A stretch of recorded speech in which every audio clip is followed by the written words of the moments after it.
ఏపీకి మరోసారి తుఫాన్ ముప్పు పొంచి ఉంది. నైరుతి బంగాళాఖాతంలో ఏర్పడిన తీవ్ర వాయుగుండం తుఫానుగా మారి ఉత్తర తమిళనాడు, పుదుచ్చేరి, దక్షిణ కోస్తా తీరాలను తాకనుంది. దిత్వా తుఫాన్ ప్రభావంతో రాబోయే 5 రోజులు రాష్ట్రంలో భారీ వర్షాలు కురిసే అవకాశం ఉందని వాతావరణ శాఖ అధికారులు తెలిపారు. ప్రజలు జాగ్రత్తగా ఉండాలని సూచించారు. నెల్లూరు, తిరుపతి జిల్లాలకు యెల్లో అలర్ట్ ప్రకటించారు. దక్షిణ కోస్తా, రాయలసీమకు ఆరెంజ్ అలర్ట్ విధించారు. సాయంత్రం నుంచి కోస్తా తీరం వెంబడి తీవ్ర గాలులు వీచే అవకాశం ఉన్నట్లుగా సమాచారం. రేపు ఎల్లుండి గంటకు 80 కిలోమీటర్ల వేగంతో గాలులు వీస్తాయని అధికారులు అంచనా వేస్తున్నారు. మత్స్యకారులు అప్రమత్తంగా ఉండాలని, తదుపరి ఆదేశాలు ఇచ్చే వరకు వేటకు వెళ్లవద్దని సూచించారు. విశాఖపట్నం, మచిలీపట్నం పోర్టులలో 2వ నంబర్ హెచ్చరికలు జారీ చేశారు. ప్రజలు అవసరమైతే సురక్షిత ప్రాంతాలకు తరలి వెళ్లాలని వాతావరణ శాఖ అధికారులు తెలిపారు.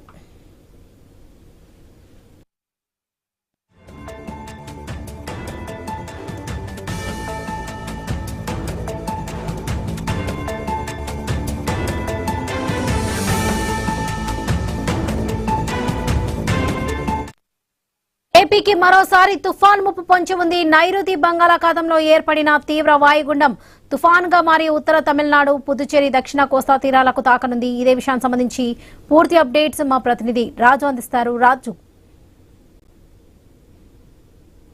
ఏపీకి మరో తుఫాను గండం అయితే తప్పదనిపిస్తుంది. ఇప్పటికే శ్రీలంకకు సమీపంలో ఉన్నటువంటి నైరుతి బంగాళాఖాతంలో ఉన్నటువంటి వాయుగుండం అయితే తుఫానుగా తీవ్ర రూపం దాల్చింది. ఇది ప్రస్తుతం అయితే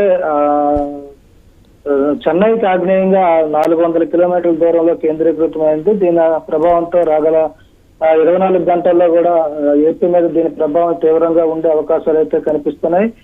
ప్రస్తుతం కడప, సత్యసాయి, ప్రకాశం, అనంతపూర్ జిల్లాల్లో అయితే యెల్లో అలర్ట్ కూడా జారీ చేయడం జరిగింది. ఈ రోజు ఈ జిల్లాల్లో చెదురుమదురుగా వర్షాలు పడే అవకాశాలు ఉన్నాయి. ఇక గుంటూరు, పల్నాడు, బాపట్ల, నంద్యాల జిల్లాలకి కూడా ఆరెంజ్ అలర్ట్, అదేవిధంగా నెల్లూరు, అన్నమయ్య, చిత్తూరు, కడప జిల్లాలకైతే రెడ్ అలర్ట్ కూడా జారీ చేయడం జరిగింది. ఈ రోజు నుంచి 3 రోజుల పాటు అయితే వర్షాలు తీవ్రంగా ఉంటాయని చెప్పి విశాఖ తుఫాను హెచ్చరికల కేంద్రం అయితే ఇప్పటికే ప్రకటన జారీ చేసింది. మరోవైపు చూసుకుంటే ఈ రేపు ఎల్లుండి కూడా 80 కిలోమీటర్ల వేగంతో ఎదురుగాలు వేస్తాయని చెప్పి అధికారులు అంచనా వేస్తున్నారు. ప్రస్తుతం నెల్లూరు, తిరుపతి జిల్లాలతో పాటు దక్షిణ కోస్తా, రాయలసీమ ప్రాంతాలకు కూడా ఆరెంజ్ అలర్ట్ కూడా జారీ చేసిన పరిస్థితి. ఆరెంజ్ అలర్ట్, రెడ్ అలర్ట్ జారీ చేసినటువంటి జిల్లాలు ఏవైతే ఉన్నాయో ఈ జిల్లాల్లో భారీ నుంచి అతి భారీ వర్షాలు కురిసే అవకాశాలు ఉన్నట్టుగా కూడా అంచనా వేస్తున్న పరిస్థితి. ఇప్పటికే విశాఖపట్నం, మచిలీపట్నం పోర్టులో 2వ నంబరు ప్రమాద హెచ్చరికలు కూడా జారీ చేశారు.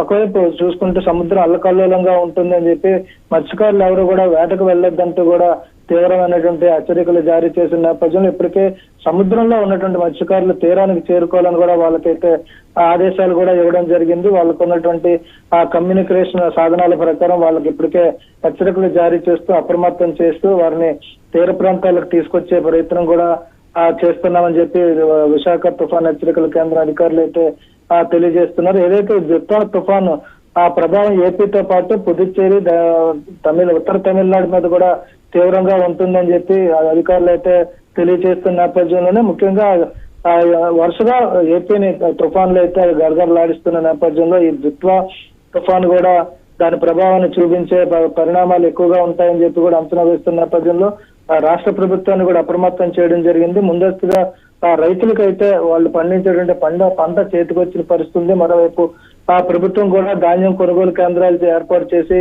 ఆ ధాన్యాన్ని కూడా కొనుగోలు చేస్తున్న నేపథ్యంలో ధాన్యం తడిచిపోకుండా రైతులు అప్రమత్తంగా ఉండాలని, సురక్షిత ప్రాంతాల్లో ధాన్యం దాచుకోవాలని చెప్పి కూడా అధికారులు అయితే సూచిస్తున్న నేపథ్యంలో రైతుల్లో కూడా ఆందోళన అయితే వ్యక్తమవుతుంది. ముఖ్యంగా ఈ తుఫాను ప్రభావంతో వచ్చే 3 రోజులు కూడా భారీ నుంచి అతి భారీ వర్షాలు, ఈదురుగాలు 50 నుంచి 60 కిలోమీటర్లు, 60 కిలోమీటర్ల నుంచి 70 కిలోమీటర్లతో పాటు గరిష్టంగా 80 కిలోమీటర్ల వేగంతో ఈదురుగాలు కూడా వీచే అవకాశం ఉన్న నేపథ్యంలో తీర ప్రాంతంలో ఉన్నటువంటి పడవలు దెబ్బతినకుండా సురక్షిత ప్రాంతాల్లో భద్రపరచుకోవాలని చెప్పి అధికారులు అయితే సూచనలు చేస్తున్న పరిస్థితి కనిపిస్తుంది. Right Raju, thank you.